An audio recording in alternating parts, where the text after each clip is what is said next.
Hi hello friends, I hope all good. ಅಷ್ಟೇ ಅಪ್ಪ ಅಮ್ಮ ಇದು ನಾವಿರೋ ರೂಮಲ್ಲಿ ಈ ಥರ ಇದ್ದಾರೆ. ನಮ್ಮ ಅತ್ತೆ ಮಕ್ಕಳು, ನನ್ನ ತಂಗಿ ಮಕ್ಕಳು ಈ ಥರ ಕೋತಿಗಳ ಥರ ಆಡ್ತಾ ಇದ್ದಾರೆ ನೋಡಿ. ಹಾಯ್ ಫ್ರೆಂಡ್ಸ್, ಇದು ನಮ್ಮ ಅತ್ತಿಗೆ, ದೊಡ್ಡ ಅತ್ತಿಗೆ. ಇದು ಭಾರತಿ ಫೋನಲ್ಲೇ ಬ್ಯುಸಿಯಾಗಿ ಹೋಗ್ಬಿಟ್ಟಿದೆ ಜಾಸ್ತಿ. ನಮ್ಮ ಸೊಸೆ ನೋಡ್ರಿ, ಇವಳು ನನ್ನ ಮುದ್ದಿನ ಸೊಸೆ. ಇಲ್ಲಿ ಬಂದು ಹಿಂಗೆ ಆಟ ಆಡ್ತಾ ಇದ್ದಾಳೆ. ಹಾಯ್ ಅನ್ಕಂದ. ಹಾಯ್ ಅನ್ನದನು. ಎದ್ದಮ್ಮ. ಹಾಯ್. ಇಲ್ಲಿ ನಾವೆಲ್ಲ ಲೇಡಿ ಗರ್ಲ್ಸ್ ಎಲ್ಲ ರೆಡಿ ಆಗಿದ್ದಿದ್ದು ಹೀಗೆ ರೆಡಿ ಆಗಿದೆ ನೋಡಿ. ಹೇಗೆ ಕಾಣಿಸ್ತಿದ್ದೀವಿ ನಮ್ಮ ಔಟ್ಲುಕ್? ನೀವೇ ಒಂದು ಕಮೆಂಟ್ ಮಾಡಿ ಹಾಕಿ ನೋಡೋಣ ಹೇಗೆ ಕಾಣಿಸ್ತಿದ್ದೀವಿ ಅಂತ ಅಂದ್ಬಿಟ್ಟು. ಎಲ್ಲರೂ ಸೂಪರ್ ಅಲ್ಲ, ಚೆನ್ನಾಗಿ ಕಾಣಿಸ್ತಿದ್ದೀವಿ ಅಂದರೆ ಒಂದು ಕಮೆಂಟ್ ಮಿಸ್ ಮಾಡದೆ ಹಾಕಿ ಪ್ಲೀಸ್ ಗಾಯ್ಸ್, ಓಕೆನಾ? ಆಮೇಲೆ ನೆಕ್ಸ್ಟ್ ಹೋಗಿದ್ದೆ ತಿಂಡಿಗೆ. ಹೊಟ್ಟೆ ತುಂಬ ಹಸಿತಿತ್ತು. ನಮ್ಮ ಭಾವದಿರು, ನಮ್ಮ ಅಣ್ಣ ಎಲ್ಲ ಸೇರ್ಕೊಂಡು ಪಪ್ಪಚ್ಚಿ ಕಷ್ಟಪಟ್ಟು ಅನ್ನ ಮಾಡಿದರು. ಯಾಕೆ ಅಂತಂದರೆ ನಾವು ಆಲ್ಮೋಸ್ಟ್ ಇಲ್ಲಿಂದನೇ ಬಾಕ್ಸಲ್ಲಿ ತೊಗೊಂಡೋಗಿದ್ವಿ. ಪುಳಿಯೋಗರೆ ಗೊಜ್ಜು ಮತ್ತು ಚಿತ್ರಾನ್ನದ ಗೊಜ್ಜು ತೊಗೊಂಡೋಗಿದ್ವಿ. ಸೊ ಹಾಗಾಗಿ ಅವ್ರು ರೈಸ್ ಮಾಡಿಬಿಟ್ರು. ನಮ್ಮ ಮೇಕಪ್ ಮಾಡ್ಕೊಂಡು ರೆಡಿ ಆಗೋಗೋ ಅಷ್ಟೊತ್ತಿಗೆ ಆಗೋಯ್ತು ಬಿಡಿ. 10:30 ಎಬೋ ಆಗೋಗ್ಬಿಟ್ಟಿತ್ತು ನಾವು ಇಷ್ಟು ಗರ್ಲ್ಸ್ ರೆಡಿ ಆಗೋಕ್ಕೆ, ಮಕ್ಕಳನ್ನು ಸೇರಿಸಿ. ಅದರಲ್ಲಿ ನಮ್ಮ ಅತ್ತಿಗೆಗ ಪಾಪು ಕಾಟ ಬೇರೆ ಇತ್ತು. ಸೊ ಹಾಗಾಗಿ ಎಲ್ಲ ಲೇಟ್ ಆಯಿತು. ಪಪ್ಪಚ್ಚಿ ಇಷ್ಟು ಜನ ನೋಡಿ, ಇಷ್ಟು ಜನ ನೋಡ್ಕೊಬಿಡಿ, ನೀಟಾಗಿ ರೈಸ್ ಮಾಡಿ ನಮಗೋಸ್ಕರ ಕಾಯ್ತಾಯಿದ್ರು. ಸೊ ಅವಾಗ ಹೋಗಿ ನಾನು ವಿಡಿಯೋ ಮಾಡಿಕೊಂಡು ನಮ್ಮ ಭಾವರಿಗೆಲ್ಲ ರೇಗಿಸಿ, ಇವ್ರ ಕೊಟ್ಟಪ್ಪವ್ರಿಗೂ ರೇಗಿಸಿ ಊಟ ಮಾಡೋಕ್ಕೆ, ತಿಂಡಿ ತಿನ್ನೋದಕ್ಕೆ ಎಲ್ಲರೂ ರೆಡಿ ಆದ್ವಿ. ಸೊ ನಾವಿದ್ದಿದ್ದಂಥ ರೂಮ್ ಹಿಂಭಾಗದಲ್ಲಿದೆ ಅಂತ ಪ್ಲೇಸ್ ಇದು. ಅಲ್ಲಿ ಈ ಥರ ಎಲ್ಲ ರೆಡಿ ಇತ್ತು. ನಮ್ಮ ಜೊತೆ ಇನ್ನೊಂದು ಬ್ಯಾಚ್ ಬೇರೆ ಬಂದಿತ್ತು. ಅದು ಸ್ಕೂಲ್ದು ಅಂದ್ಕೊತೀನಿ ಮೇ ಬಿ. ಎಸ್, ಸ್ಕೂಲ್ದೇನೆ. ನೆಕ್ಸ್ಟ್ ಹೋಗಿದ್ದು ನಾವು ಶಿವನ ದೇವಸ್ಥಾನಕ್ಕೆ ಹೋಗಿದ್ದು. ಕೂಡಲ ಸಂಗಮ ಬಸವೇಶ್ವರ ಐಕ್ಯ ಆಗಿರೋ ಜಾಗದಲ್ಲಿ ಹೋಗಿದ್ದಿದ್ದು. ಸೊ ಹಿಂಗೆ ಕಾಣಿಸ್ತಿತ್ತು ನೋಡಿ, ಎಲ್ಲರೂ ನೋಡಿದ್ದೀರಾ. ನಾನು ಮತ್ತೆ ನಿಮ್ಗೆ ಇನ್ನೊಂದು ಸಲ ತೋರಿಸ್ತಾ ಇದ್ದೀನಿ. ನಾವೆಲ್ಲ ರೆಡಿಯಾಗಿ ದೇವ್ರಿಗೊಂದು ಸಲ ನಮಸ್ಕಾರ ಆಗಿದ ತಕ್ಷಣ ಎಲ್ಲರೂ ಸೆಲ್ಫಿ ಫೋಟೋಸ್ ಅಂತ ನಿಂತ್ಕೊಬಿಟ್ವಿ. ಒಳಗೆ ನಮ್ಮ ಮನೆಯವರು ನಂದೊಂದು ಫೋಟೋ ತೆಗಿಯಮ್ಮ ಬೇಗ ಅಂತ ಹೇಳಿದ್ರು. ಈ ಶರ್ಟಲ್ಲಿ ಚೆನ್ನಾಗಿ ಕಾಣಿಸ್ತಾ ಇದ್ದಾರಲ್ಲ. ಸೊ ನೋಡಿ, ದೇವ್ರನ್ನ ನೋಡಿ ಎಲ್ಲರೂ ಒಂದು ಸಲ ಕೈ ಮುಕ್ಕೊಳ್ಳಿ ಭಕ್ತಿಯಿಂದ. ಓಕೆ, ಇಲ್ಲಿಂದ ಇನ್ನೇನು ಹೊರಡಬೇಕು. ಇಲ್ಲಿಂದ ಹೋಗಿದ್ದೆ ಫಸ್ಟು ಬೋಟಿಂಗ್ ಹೋಗಿದ್ದು. ನಮ್ಮ ಅಣ್ಣ ಬೋಟಿಂಗ್ ಕರ್ಕೊಂಡೋಗುತ್ತೆ ಅನ್ನೋದೇ ದೊಡ್ಡ ವಿಷಯ ಆಗಿತ್ತು. ಯಾಕೆ ಅಂದರೆ ಅಣ್ಣ ಯಾವುದ್ರಲ್ಲೇ ಹೋದರೂ ಬೋಟಿಂಗಿಗೆ ಕರ್ಕೊಂಡೋಗೋದು ರೇರು. ಕರ್ಕೊಂಡೋಗ್ತಾರೆ, ತುಂಬ ಮಕ್ಕಳಿರೋದ್ರಿಂದ ಸ್ವಲ್ಪ ನಮ್ಮಣ್ಣ ಹಿಂಜರಿತಾರೆ ಅಷ್ಟೇ. ಬೋಟಿಂಗ್ ಮಾಡಿದ್ವಿ, ತುಂಬ ಚೆನ್ನಾಗಿತ್ತು. ನನ್ನ ಪಕ್ಕ ಅಪ್ಪಾಜಿ ಕುಂತಿದ್ರು. ಅಪ್ಪ ಫುಲ್ ಟೈಟಾಗಿ ಹಿಡ್ಕೊಂಡು ಕುಂತ್ಬಿಟ್ಟಿದ್ದಾರೆ. ಅದು ಯಾಕೆ ಹಾಕಿ ಕುಂತಿದ್ರು ಏನೋ ನನಗಂತೂ ಗೊತ್ತಿರಲಿಲ್ಲ. ಬೋಟಲ್ಲಿ ಎಂಜಾಯ್ ಮಾಡ್ತಿರಲಿಲ್ಲ ಅಪ್ಪಾಜಿ, ತುಂಬ ಸೀರಿಯಸ್ಸಾಗಿ ಕುಂತಿದ್ರು. ನೋಡಿರಿ ಹೇಗೆ ಕುಂತಿದ್ದಾರೆ ಅಂತ. ನಾನು ಹಾಯ್ ಅನ್ನೋರ್ಗೂ ಅಪ್ಪ ನನ್ನ ಕಡೆ ತಿರುಗು ನೋಡ್ತಾ ಇರಲಿಲ್ಲ, ಸುಮ್ಮನೆ ಮುಂದೆ ನೋಡ್ತಾ ಕುಂತಿದ್ದಾರೆ ಕೈ ಹಿಡ್ಕೊಂಡು ಜೋರಾಗಿ.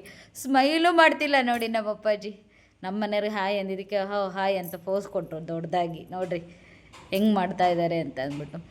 ನೆಕ್ಸ್ಟು ಇಲ್ಲೆಲ್ಲ ಆದಮೇಲೆ ಇನ್ನೇನು ಮುಗೀತು ಅಂತ ಅಂದ್ಕೊಂಡು ಈ ವಿಡಿಯೋ ಸ್ವಲ್ಪ ಲೇಟಾಗಿ ಅಪ್ಲೋಡ್ ಮಾಡ್ತಿದ್ದೀನಿ, ಬಿಕಾಸ್ ನನಗೆ ಹೆಲ್ತ್ ಇಶ್ಯೂಸ್ ಇತ್ತು ಹಾಗಾಗಿ. ಮತ್ತು ನೆಕ್ಸ್ಟ್ ಹೋಗಿ ಬಸ್ ಹತ್ತಿದ್ವಿ. ಎಲ್ಲರೂ ಏನು ಮಾಡ್ತಿದ್ದಾರೆ ಅಂತ ಫಾಸ್ಟೇ ಗುರುವೇ ಎಲ್ಲರೂ ನೋಡಿರಿ. ನಮ್ಮ ಕೋಟಣ್ಣ ಮಾತ್ರ ಈ ಥರ ಹಿಂಗೆ ಕೂತಿದೆ. ನಾವು ಇಲ್ಲಿಂದನೇ ತೊಗೊಂಡೋಗಿದ್ವಿ ಸ್ನ್ಯಾಕ್ಸು, ಫ್ರೂಟ್ಸು ಎಲ್ಲನೂ. ಅಣ್ಣ ಪುರಿ ಒಗ್ಗರಣೆ ಹಾಕಿರೋದನ್ನ ತಿಂತಾ ಕುಂತಿದ್ರು.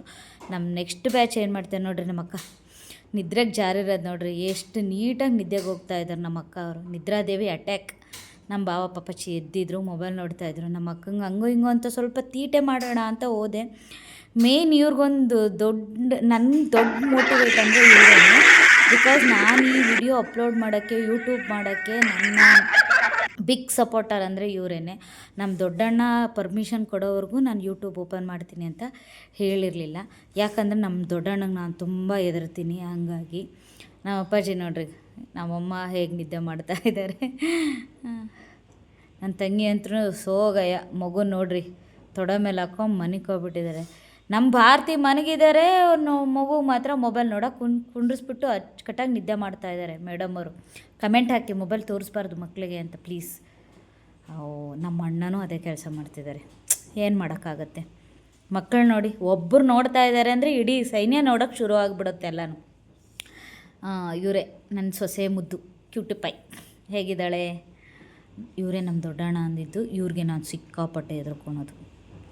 ನನ್ನ ಮಗಳು ಮುದ್ದ ಮಲಗಿದ್ದಾಳಲ್ಲ, ನನ್ನ ತರಲೆ ತಿಮ್ಮ ಮಗ ಎಲ್ಲಿ ಕುಂತಿದ್ದಾನೋ ಎಲ್ಲಿ ಉಳ್ಳಾಡ್ತಿದ್ದಾನೋ ನನಗಂತೂ ಗೊತ್ತಿಲ್ಲ. ಇಡೀ ಬಸ್ ಹುಡುಕ್ತೆ ಅವನಿಗೆ, ಎಲ್ಲಿ ಹುಡುಕಿದ್ರೂ ಸಿಗಲ್ಲ ಅವನು. ಏನು ಮಾಡೋಣ, ಮೊಬೈಲು ಕ್ಯಾಮ್ರಾ ಅಂದರೆ ಒಂದು ಮಾರು ದೂರ ಇರ್ತಾನೆ ನೋಡ್ರಿ, ಅಷ್ಟು ದೂರ ಇರ್ತಾನೆ ಸಿಕ್ಕಾಪಟ್ಟೆ. ಇವ್ರು ಹಂಗೋ ಹಿಂಗೋ ಹುಡುಗರು ಆಟ ಆಡೋಕ್ಕೂ ಅದಕ್ಕೂ ಇದಕ್ಕೂ ಬರ್ತಾ ಇರ್ತಾರೆ. ಚೆನ್ನಾಗಿ ನಿದ್ದೆ ಮಾಡಿ ಎದ್ಬಿಟ್ಟು ಆ ಕಡೆ ಈ ಕಡೆ ನೋಡಿಕೊಂಡು ಟೀಗೆ ನಿಲ್ಸೋಣ, ಕಾಫಿಗೆ ನಿಲ್ಸೋಣ ಅಂತ ಹೇಳ್ತಾಯಿದ್ರು ಡ್ರೈವರ್ಗೆ. ನಮ್ಮ ಅತ್ತಿಗೆ ನಮ್ಮ ಅಕ್ಕರೆಲ್ಲರೂ. ನಮ್ಮ ಮನೆಯಲ್ಲಿ ಬೆಳಗ್ಗೆ ಎದ್ದ ತಕ್ಷಣ ಟೀ ಇರಬೇಕು, ಮತ್ತು ಸಂಜೆ ಆಗಿದ ತಕ್ಷಣ ಟೀ ಇರಬೇಕು. ಮಿನಿಮಮ್ ಒನ್ ಟೈಮಲ್ಲಾದರೂ ಟೀ ಕುಡಿಲೇಬೇಕು. ಅದು ಏನು ಎಡಿಟ್ ಮಾಡ್ಕೊಂಡಿದ್ದಾರೆ ಏನೋ ನನಗಂತೂ ಗೊತ್ತಿಲ್ಲ. ಸಿಕ್ಕಾಪಟ್ಟೆ ಟೀ ಕುಡಿತಾರೆ ನಮ್ಮ ಫ್ಯಾಮಿಲಿಯಲ್ಲಿ ಮಾತ್ರ. ಸಿಕ್ಕಾಪಟ್ಟೆ ಅಂದರೆ ಸಿಕ್ಕಾಪಟ್ಟೆ ಟೀ ಕುಡಿತಾರೆ ಗಾಯ್ಸ್. ನಾವು ಅಲ್ಲೊಂದೆರಡು ಸ್ಟೆಪ್ ಹಾಕೋಣ ಅಂತ ಮಾಡೋಕ್ಕೆ ಹೋದ್ವಿ, ಬಟ್ ಅದು ಢಮ್ ಅಂತ ಹೋಯ್ತು, ಏನೂ ಪ್ರಯೋಜನ ಬರಲಿಲ್ಲ, ಅದು ವೇಸ್ಟ್ ಆಗೋಯ್ತು ಅದು. ನೆಕ್ಸ್ಟ್ ಹೋಗಿದ್ದೆ ನೋಡಿ, ಪಂಡ್ರಾಪುರದ ಹತ್ರ ಇರೋ ದೇವಸ್ಥಾನಕ್ಕೆ ಹೋಗಿದ್ವಿ.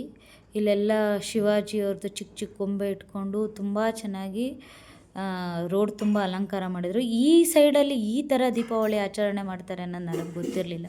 ಫಾರ್ ದಿ ಫಸ್ಟ್ ಟೈಮ್ ನಾನು ನೋಡಿದ್ದು ಈ ಕಡೆ ಎಲ್ಲನೂ. ತುಂಬ ಚೆನ್ನಾಗಿತ್ತು. ಅಂದರೆ ಸ್ವಲ್ಪ ಇಲ್ಲೆಲ್ಲ ರೋಡ್ ಸೈಡಲ್ಲೆಲ್ಲ ಚಿಕ್ಕ ಚಿಕ್ಕದಾಗಿ ಕರೆದಿತ್ತು, ರೋಡ್ ಇರಲಿಲ್ಲ, ಪ್ರಾಪರಾಗಿ ರೋಡ್ ಇರಲಿಲ್ಲ.